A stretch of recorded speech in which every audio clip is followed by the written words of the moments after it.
하나님, 오늘도 주의 말씀으로 우리를 채우실 줄 믿습니다. 기대하는 마음을 가지고 나온 우리에게 하나님 가득 하나님의 은혜를 채워 주시옵소서. 하나님, 실망하고 낙심하고 어려움 가운데 그것들을 지워냈을 때 하나님 소망과 또 즐거움을 허락하여 주시고, 또 욕심을 비웠을 때에 우리에게 평안을 주셨던 그 하나님을 오늘도 말씀 앞에 우리가 겸허히 우리의 것들, 잘못된 것들 지우게 하시고 버리게 하시고 비우게 하여 주시옵소서. 그리고 한없는 하나님의 은혜와 축복으로 가득 채워 주시옵소서. 전하는 저에게나 듣는 모두에게 하나님 동일한 은혜로 함께하여 주시옵시고, 성령님의 강력한 역사로 말씀이 선언되고 선포되게 하여 주시되, 하나님 그 말씀이 우리 모두의 가슴에, 마음에, 심중에 뿌리내려 30배, 60배, 100배의 열매로 맺혀질 수 있도록 이끌어 주시옵소서. 예수님의 이름으로 기도합니다. 아멘. 할렐루야. 신실하신 하나님을 찬양합니다. 오늘도 여러분 기대하시고 또 소망하시면서 나오신 그 마음 그대로 하나님께서 우리에게 각 사람에게 필요한 말씀으로 채우실 줄 믿습니다. 아멘. 2주 전쯤 저희는 우리 모두가 함께 민족의 명절이라고 하는 추석을 함께 보냈습니다.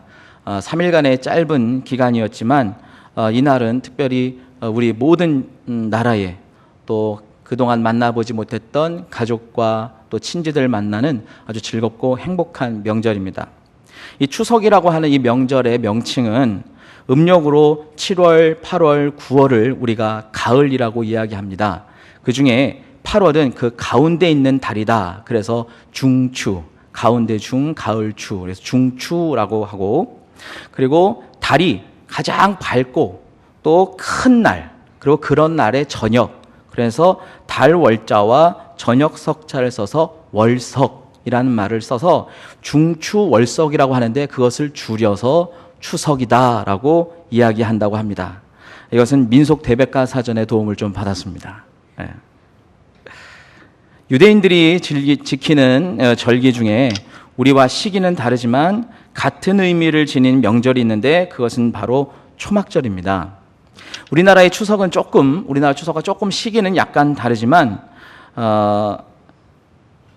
의미로 봤을 때 가장 합당한, 또 추수감사와 의미가 부합되는 절기가 바로 이 초막절입니다.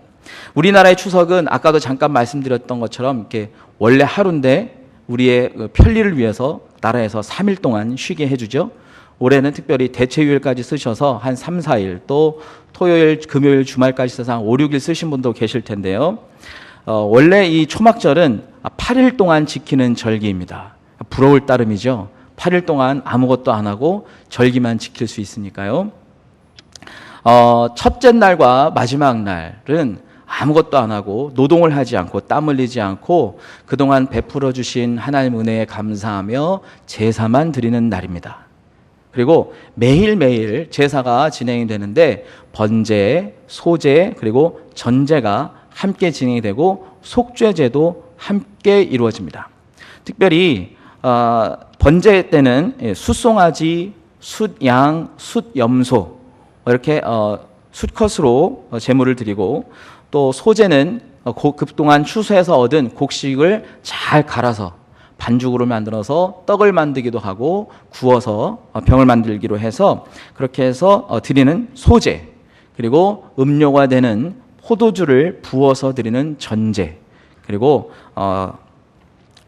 죄를 씻기 위한 숫염소 한 마리를 죽여서 드리는 이 속죄제, 이 네 가지의 제사가 매일매일 진행이 됩니다. 8일 동안 매일매일 진행이 되는데 매일매일 드리는 제물의 양이 달라요. 양이 달라서 첫날보다 둘째 날이 조금 적고 둘째 날이 조금씩 적어요. 번제의 경우만. 그래서 번제와 양이 달라짐에 따라 소제와 또 전제도 같이 그 양을 줄여가면서 제사를 드립니다. 그리고 마지막 제일 큰 날이라고 하는 8번째 날, 일주일이 지나고 8번째 날은 큰 날이다, 명절 끝이다. 그래서 그 날은 이스라엘 내에서 예루살렘 성에 절기를 지키기 위해서 모여든 모든 사람들을 한 자리에 다 모읍니다.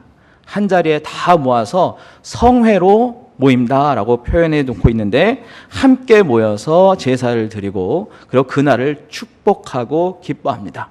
그리고 이 번제에 쓰여진 모든 제물들은 가족과 친척들 그리고 성전에서 수고하는 사람들과 함께 나누어 먹는 일을 바로 초막절을 그렇게 지내고 있습니다. 이 8일 동안의 기간 동안에 이스라엘에 흩어져 있던 모든 백성들은 한 곳, 바로 예루살렘에 집중해서 모이게 되고, 그러다 보니까 그곳에서는 거할 곳이 만만치 않겠죠. 그래서 하나님께서는 거할 곳을 예배한다는 차원에서, 그리고 광야에서 이스라엘 백성들을 지키시고 돌보셨던, 그리고 유랑 생활을 했었던 그때를 기억하라는 의미에서 이때 참석한 모든 남자들을 다 초막에 지내게 합니다. 그때 그 초막은 종려나무 가지나 아니면 감람나무 가지를 가지고 초막을 지어서 그 초막에 거하게 됩니다. 그래서 다른 의미도 물론 명칭에서 있기도 하겠지만 특별히 초막에 거하는 절기다. 그래서 이 초막절이라 이야기합니다. 요한복음 7장, 오늘 본문의 배경이 되는 이 요한복음 7장은 예수님께서 공생애를 하시면서 지내신 이 초막절을 어떻게 지냈느냐, 또 초막절에, 이 초막절 기간 안에 있었던 사건들을 이 7장 안에 고스란히 기록해 놓고 있습니다. 특별히 초막절 이야기의 첫 장, 그 7장의 첫 번째 부분을 보면 제자들은 예수님께 이렇게 이야기합니다. 예수님, 이제 예수님이 누구인지를 천하에 드러낼 때가 되었습니다. 그동안에 오병이어의 기적을 베푸셨고 또 많은 기적을 베푸셨으니 이제 당신이 메시아라는 사실을 이 절기 때에 모든 백성이 함께 모이는 이때에 저 예루살렘에 올라가서 당신이 하나님의 아들이심을, 당신이 예수 그리스도이심을, 이 땅을 구원하기 위해서 하나님이 보내신 메시아이심을 드러내야 합니다 라고 이야기할 때 예수님께서 얘들아, 아직 내가 갈 때가 안 됐다. 아직 갈 때가 안 됐으니 너희 먼저 올라가거라. 그래서 제자들을 먼저 올려 보내시고 예수님은 한적히 잠깐 계셨다가 나중에 따로 개인적으로 아주 조심스럽게 숨어서 사람들에게 들키지 않도록 올라가셨음을 보여주고 있습니다.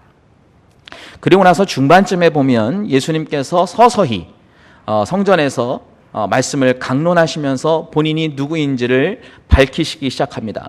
그 중에 조금 인상 깊은 부분이 있는데 그것은 28절에 보면 예수님께서 자기가 하나님으로부터 온 그 메시아 그리스도이심을 아주 적극적으로 말씀하시기 시작하는 장면이 나옵니다.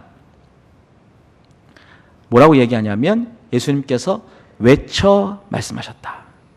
그죠? 성전에서 조용히 가르친 게 아니라 사람들에게 외쳐 말씀하셔서 본인 누구인지, 하나님께로부터 온 사람이 누구인지를 밝혀내시고 설명해 주십니다. 그리고 오늘 우리가 함께 제가 봉독했던 37절, 38절, 39절은 바로 이 초막절 절기의 마지막 날, 8일째 되는 날, 대성회로 많은 사람들이 운집해 있고 모여있는 그때 예수님께서 사람들을 향하여 큰 소리로 외쳐서 하신 말씀입니다. 이날은 아주 중요한 이야기를 하시려는 듯 더 많은 회중이 모인 하필 그날 더 많은 사람에게 듣게 하시려는 의지를 가지셨는지 이 저자 요한은 예수님께서 외쳐 가라사대라고 좀 더 예수님의 자세를 표현해내고 있습니다. 그리고 그분은 예수님은 어떻게 말씀하셨느냐, 누구든지 목마르거든 내게로 와서 마셔라. 나를 믿는 자는 그 배에서 생수의 강이 흘러나리라. 이렇게 말씀하셨습니다. 이렇게 외치셨습니다. 왜 그러셨을까요? 왜 많은 사람들이 있는 그때 이야기하셨을까요? 7장의 전반부에는 예수님께서는 나는 아직 알려질 때가 안 되었어. 그런데 중반에 예수님께서 적극적으로 말씀하십니다. 하나님께서 보내신 자가 누구인지, 내가 하나님의 아들이라고 밝히 말씀하십니다. 쟁론이 될 가능성이 있습니다. 유대인에게 손가락질을 당하며 자칫하면 하나님의 이름을 모욕한 죄로, 신성 모욕죄로 잡혀갈 위기에도 처할 수 있습니다. 그럼에도 불구하고 자신을 드러내기 시작합니다. 이제 마지막 날 더 많은 사람들이 모인, 많은 회중이 모인, 군중이 모인 자리에서 한 청년 예수님이 아주 단호하게 그리고 큰 소리로 외치십니다. 목마른 자들아 다 내게로 오라. 내게로 와서 너희의 마른 목을 축이어라. 그리고 나를 믿는 자는 그 배에서 생수의 강이 흘러나리라. 예수님은 본인이 누구인지를, 그리고 그 많은 군중이 실제 바라보아야 되고 관심을 둬야 하고 찾아야 될 사람이 누구인지를 본인 스스로 이야기하셨습니다. 그리고 할 수만 있으면 한 사람이라도 더 듣게 하도록 하기 위해서 하필이면 명절 끝날 대성회로 모이는 날 이렇게 소리치신 것입니다. 오늘도 주님은 우리에게 소리치시고 이야기하실 것입니다. 목마른 자들아 다 내게로 오라. 여러분, 이 목마르다라는 말의 이 사전적 의미를 제가 좀 찾아보았는데 약 2가지 정도로 압축해 볼 수 있습니다. 첫 번째는 물, 음료 따위가 몹시 먹고 싶다. 그런 게 이제 목마르다라는 것입니다. 아주 실제적인 거죠. 진짜 목마른 거예요. 여러분 언제 목마르셨어요? 언제 목마른 적이 있으세요? 지금 목마르세요? 네, 저도 지금 목이 마릅니다. 말을 많이 하거나 또 언제 목마를까요? 고된 일을 할 때 목마르지 않습니까? 여름날 태양볕에서 강력한 또 심한 노동의 힘을 가지고 일을 해야 할 때 우리는 목이 마릅니다. 또 언제 목이 마르신가요? 열심히 땀 흘리며 운동했을 때. 또 언제 목이 마른가 하고 제가 주변 사람을 물어봤더니 병원에 있을 때 목이 말랐던 경험이 있다 얘기하시더라고요. 병원에서 못 먹게 하니까, 수술하고 나면 못 마시게 하니까 그때처럼 물이 먹고 싶을 때가 없었다라고 이야기합니다. 아무튼 육체의 강력한 노동을 하는 사람은 목마르게 되어 있습니다. 또 땀 흘리며 온몸에 힘을 쓰는 사람이 바로 목마르게 되어 있습니다. 결국 땀을 흘리며 수고한 사람은 목이 마르게 되어 있다는 것입니다. 사랑하는 여러분, 매일매일 거듭되는 하루하루 속에서 직장에서 열심히 노력하고 열심히 고생하고 열심히 수고함으로 여러분 목마르지 않으십니까? 또 가정을 돌보는 일이나 사업을 유지하기 위해서 밤낮 수고하심으로 열심히 땀 흘려 일하시는 여러분 목마르지 않으십니까? 오늘 그 목마름이 예수님을 만남으로 해결되시기를 바랍니다. 또 목마르다의 2번째 의미는 이런 의미가 있습니다. 어떤 것을 몹시 간절히 바라거나 원하는 것, 그런 상태를 목마르다 이야기합니다. 예를 들면 이런 거죠. 우리가 학수고대 한다거나 누군가 오기를 목마르게 기다린다. 내가 어떻게 성장하기를 목마르게 기대한다. 2002년도에 우리나라에 대단한 사건이 하나 있었습니다. 아직도 그때를 생각하면 이렇게 몸에 이렇게 피가 확 올라오는 듯한 기분을 느낍니다. 월드컵 4강을 우리나라가 진출했는데 그 이후에는 아직 그 이상을 넘어본 적이 없어요. 그래서 이 4강을 진출했다는 것은 어떤 의미에서 신화다라고 이야기하는데, 그 4강 신화를 이뤄낸 장본인 또는 거기에 가장 큰 공로를 한 사람은 누가 무엇이라 그래도 거스 히딩크라는 감독일 것입니다. 그 거스 히딩크 감독이 한국 대표팀이 월드컵 16강에 진출하자마자 인터뷰 기사에 어떤 내용이 실렸냐 하면 나는 아직 배고프다 이런 이야기를 했습니다. 그렇게 말함으로써 여기에 내가 머무를 것이 아니라 나는 더 높은 고지를 향해 가고 싶습니다. 우리 선수들은 더 높은 고지를 향해 8강, 4강 우승까지도 가보려는 의지가 있습니다. 그래서 나는 지금 배고픕니다. 오늘 우리의 말씀대로 표현해보면 나는 아직 목마릅니다 라고 표현해볼 수 있겠습니다. 사랑하는 여러분, 여러분에게 어떤 기자가 나타나서 지금 여러분 살아오신 지금까지 잘 해오셨는데 여러분 지금 상태는 어떠십니까? 라고 물어보신다면 여러분 무엇이라고 대답할 수 있겠습니까? 이 가운데 직장인들이 많으신데요. 직장에서 인정을 받으면서 충분히 자기 실현을 하시고 또 어느 정도 수입도 얻으시면서 기뻐하고 계십니까? 아니면 좀 더 목말라 하고 계십니까? 공부하는 학생분들 혹시 계십니까? 여러분들이 열심히 노력하고 땀 흘리고 밤이 맞도록 수고하고 코피 한번 열심히 흘려가면서 밤새도록 고생하시면서 공부해 봤는데 지금 얻고 있는 그 성적에 만족해 하십니까? 아니면 목말라 하십니까? 사업하시는 분들도 계실 거예요. 이 정도면 내가 부리는 직원들 먹고 살만하긴 하고 이 정도면 그래도 괜찮지 하고 만족해 하십니까? 아니면 목말라 하고 계십니까? 대부분 가정주부이실 텐데요. 가정을 돌보시는 주부 여러분들, 이 정도 살림이면 그동안 많이 벌었다.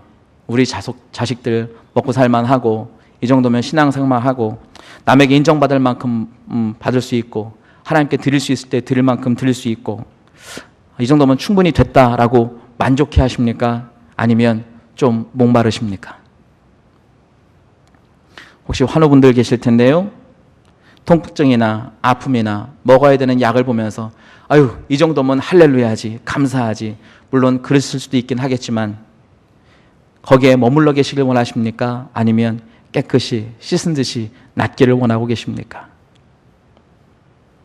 어찌 보면 우리는 목마르지 않은 것 같으나 실제는 목마른 사람입니다. 고단한 사람입니다.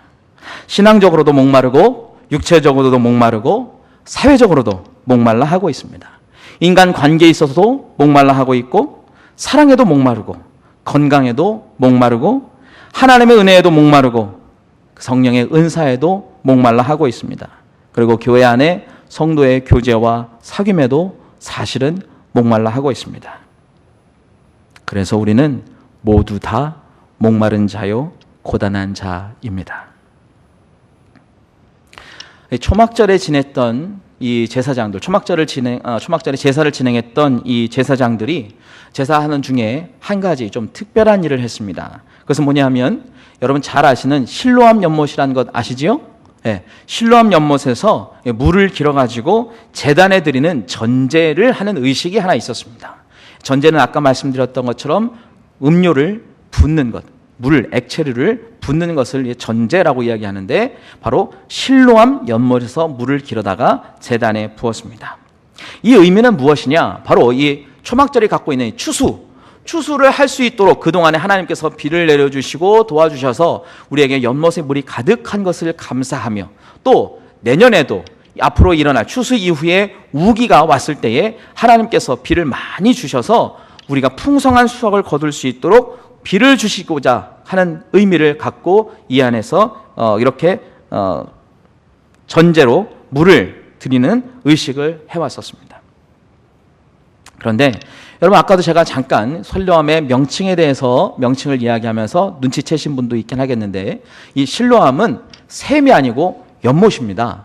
알고 계시나요? 네, 모르고 계셨으면 오늘 대단한 걸 알게 되시는 거예요. 실로암은 샘이 아니고 연못입니다. 물을 저장하는 물탱크입니다.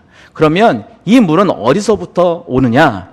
바로 더 위쪽에 있는 기혼샘이라는 곳에서 그 물이 시작이 됩니다. 역대하에 보면 히스기야가 이 기혼샘에 있는 기혼샘을 겉으로 막아서 겉에 있는 것을 막아서 다윗성 그 예루살렘 성의 하단부에 있는 다윗성 서쪽에까지 물 수로를 만듭니다. 지하를 뚫어서 지하 터널을 내가지고 기혼샘을 성 밖에 있는 기혼샘을 성 안으로 끌어들입니다. 이것은 무엇이냐 하면 그때 다윗 왕 이후에 전쟁이 심했고 계속 나라 간의 전쟁이 있었을 때 예루살렘 성 안에 물이 없어서 그 물을 기르러 성 밖으로 백성들이 나가야 했었습니다. 그러니까 전쟁이 일어나면 물을 먹을 수가 없는 거예요. 물 먹지 못하면 죽겠죠. 사람들이 사기가 또 백성들이 사는데 지장을 받게 됩니다. 그래서 히스기야가 성 밖에 있는 기온샘을 성을 따가서 막고 그리고 그 물을 성 안쪽으로 벽 안쪽으로 수로를 뚫어서 냈습니다. 제가 그 예루살렘에 갔을 때 가봤는데 제가 겨우 통과할 정도예요. 근데 이게 계속 그 밑에까지 나오고 그 기온샘에서 출발해서 터널을 지나서 나오면 바로 실로암 연못이 딱 있습니다. 제사장들은 이 실로암에 있는 이 연못을 떠다가 제사를 드렸습니다. 그리고 그 제사를 드리는 것을 일주일 내내 백성들이 보며 하나님께서 우리 백성에게 이렇게 물을 풍족하게 하실 것을 보여주는 행동들이 그 안에 계속 이 초막절 기간 안에 진행이 되는 것입니다. 여러분, 물론 실로암의 물은 실로암 못에 갇혀 있는 그 받은 물은 기온샘의 물과 같은 물입니다. 그렇죠? 네. 여러분들은 주로 어떤 물을 드세요? 뭐 제주 삼다수, 석수? 네. 우리 모두는 아리수를 먹는 줄 믿습니다. 네. 서울에서 주는 물이 아리수잖아요. 네. 그 아리수는 물을 공급해주는 그 모든 수원지에서 각 가정에게 다 오는 것은 같은 물이라는 거예요. 나오는 장소가 다른 것이고 모여있는 곳이 다른 것이죠. 마찬가지로 이 실로암에 있는 물은 원천, 원수, 그것은 바로 기온샘에 있는 물입니다. 그렇기 때문에 특별히 다를 것은 없어요. 그러나 정확하게 얘기하자면 물의 근원은 아니라는 것입니다. 물이 모여져 있는 현상과 결과물이지 그 물이 모이게 된 원인, 원천, 그것은 아니라는 거예요. 그래서 예수님께서는 이 초막절에 행해지는 이 물의 의식 속에 본질을 잃어버린 샘에 대한, 또 샘의 근원에 대한 이야기를 하고 싶어 하셨습니다. 그래서 이스라엘 백성들아, 이 실로암에 물이 생기기는 그 근원에는 반드시 기온샘이 있다는 것을 너희가 알아야 한다. 실로암에서 물을 길어갖고 물론 너희가 그 전제를 드리긴 하지만 그 물은 샘의 근원인 기온샘에서부터 시작한 것이다. 그러니 우리에게 목마름을 해결할 근원샘은 실로암이 아니라 기온샘인 것처럼 인생의 목마름을 해결할 것은 우리에게 나타나는 어떤 노력이나 형태나 결과물이 아니라 그 근원이 되는 하나님이시다. 그 하나님이 보내신 자, 바로 내가 그 샘의 근원이다. 그러니 나를 마셔야 한다라고 예수님은 말씀하시는 것입니다. 이사야서 44장 3절 4절은 하나님이 어떤 분이신가를 표현해내고 있는데 거기엔 이렇게 기록되어 있어요. 나는 목마른 자에게 물을 주며 마른 땅에 시내가 흐르게 하며 내 영을 나의 자손에게 나의 복을 내 후손에게 부어주리니 그들이 풀 가운데서 솟아나기를 시냇가에 버들같이 할 것이다 라고 하나님을 표현해내고 있습니다. 하나님은 어떤 분이시냐? 목마른 자에게 물을 주시고 마른 땅에 시내가 나게 하시는 분이 바로 하나님이라는 사실을 예수님은 이 말씀을 통해서 목마른 자에게 물을 주는 자가 누구이냐? 바로 하나님이다. 그 하나님께서 보내신 자가 누구이냐? 바로 나다. 그리고 나를 마시면 그 뱃속에서 영원히 마르지 않는 생수가 솟아날 것이다. 그리고 괄호 안에 또 다른 저자의 표현을 통해서 보면 그때까지는 예수님께서 영광을 받으셨지 않았기 때문에, 예수님께서 죽지 않으셨기 때문에, 부활의 영광을 받지 않으셨기 때문에 성령님이 계시지 않았었다. 그러나 예수님께서 영광을 받으신 이후에 그 배에 채우실 그 생수의 근원은 바로 성령이시다라고 표현해주고 있는 것입니다. 초막절 제사에서 행해진 이 제사 속에서 이스라엘 백성들이 반드시 알아야 할 것은 물을 모아놓은 저장연못 실로암이 아니라 그 근원샘인 기온샘이 있다는 것. 기온샘이 마르면 실로암이 마르는 것처럼 하나님을 통해 오는, 하나님으로부터 오는 그 생수, 그 원수, 원천, 그것을 바라볼 것을 예수님은 소리쳐 강조하고 계신 것입니다. 가을의 풍성한 수확을 위해 비를 구하는 바른 방법, 그것은 샘물을 내시는 그 여호와를 구하는 것, 그것임을 알려주시면서 또한 마른 땅에서 샘물을 만드시고 또 쓴물을 단물로도 바꾸시고 물의 근원, 그 은혜의 근원, 우리의 생명의 근원, 우리 생수의 근원이신 하나님을 바라볼 것을 예수님은 강조하신 것입니다. 그리고 인생의 목마름을 해결할 다른 방법이 아니라 올바른 방법은 이 샘물을 내시는 여호와 하나님께서 보내신 그 아들, 나를 믿는 것, 그것을 강력하게 외치고 계셨습니다. 그리고 그것을 하필이면 가장 많은 사람들이 모인 그때 말씀하신 것입니다. 가장 효율적이고 가장 효과적이고 사람들에게 본질을 알려주기 위해 가장 적당한 타이밍, 그때가 바로 명절 끝날이었습니다.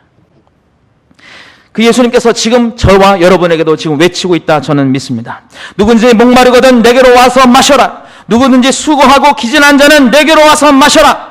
목마르게 기대하는 은혜가 필요한 사람은 누구든지 내게로 와서 마셔라. 너희의 수고로 노력으로 무엇을 얻은 것 같지만, 잠시 해갈된 것 같지만 다시 너희는 목마르게 될 것이다. 그러니 영원히 목마르지 아니하게 할 그 생수, 그것을 마시러 나에게 나오라. 누구든지 오라라고 얘기하십니다. 사랑하는 여러분, 우리는 주님께 나아가야 합니다.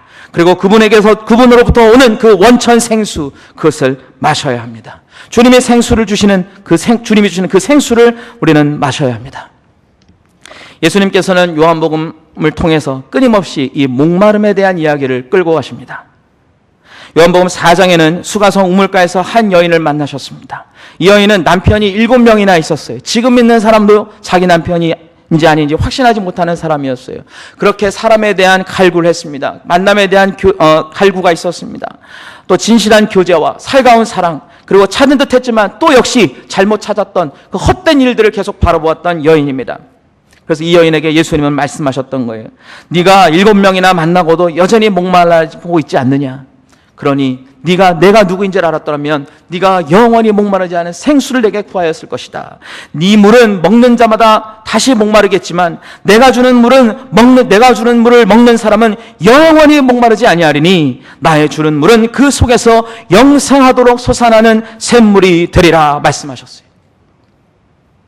여러분, 주님께서 주시는 샘물은 목마른 자가 마시면 영원히 목마르지 않는 샘물이 되는 것입니다.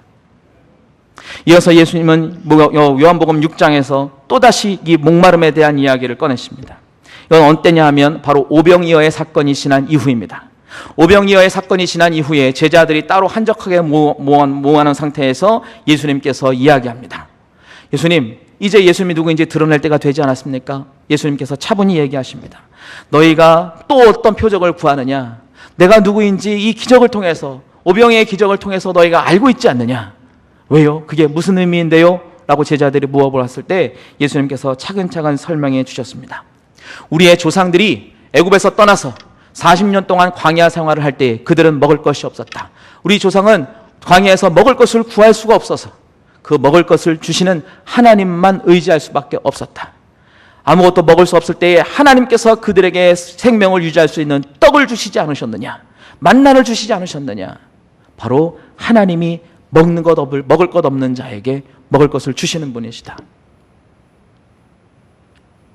내가 먹을 것이 없는 그곳에서, 황량한 그 디베랴 벌판에서 물고기 2마리와 보리떡 5개를 가지고 모든 사람에게 떡을 주었느니라.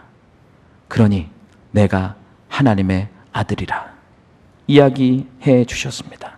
제자들이 알아듣기 쉽도록 본인이 누구인지를 설명해 주셨습니다. 그래서 조상들에게 광야에서 만나를 주셨던 것처럼 디베라에서 먹을 것이 없는 그 들판에서 먹을 것을 주신 예수님이 바로 하나님의 보내신 분이심을 설명해 주셨습니다. 그리고 이어서 제자들에게 말씀하셨습니다. 내가 곧 생명의 떡이니 내게로 오는 자는 결코 줄이지 아니할 터이요 나를 믿는 자는 영원히 목마르지 아니하리라.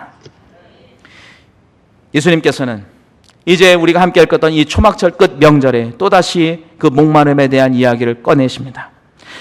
초막절을 지내는 모든 이스라엘 백성들에게 외치십니다. 너희들이 풍성함을 얻기 위해서 필요로 한 이 물, 그것을 얻기 위해서 드리는 이 제사보다는 이 말씀에 기록된 대로 사막에 샘을 낼 수 있는, 마른 땅에 시내가 흐르도록 하게 하실 수 있는 그 하나님, 그 영광의 하나님을 너희가 바라보아야 될 것이다. 그 능력 있는 하나님을 섬겨야 될 것이다. 그리고 나의 영, 내 자손에게 부어주시는 분, 그 하나님이 나를 너희들에게 보냈도다. 내가 바로 하나님께서 보내시겠다고 약속하셨던 그 메시아 그리스도이시다. 그러니 너희 중에 누구든지 목마르거든 내게로 와서 마셔라. 나를 믿는 자는 성경에 써 있는 것처럼 그 배에서 생수의 강이 흘러날 것이다 말씀하셨습니다. 우리의 속에 생수의 근원을 두겠다 말씀하신 것입니다.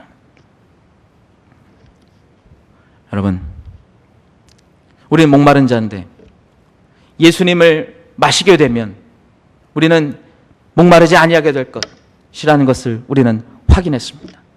그러면 예수께서 주시는 그 목마름 해결할 영생수를 먹는 것, 생수를 먹는 방법은 무엇일까요?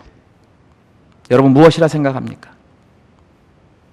예수님은 그것도 친절하게 설명해 주셨습니다. 바로 38절 처음에 이렇게 표현되어 있습니다. 내게로 나와서 마시는 것을 나를 믿는 자라고 표현해 놓으셨습니다. 결국 예수께서 주시는 물을 먹는다는 것은 곧 예수를 믿는 것이다.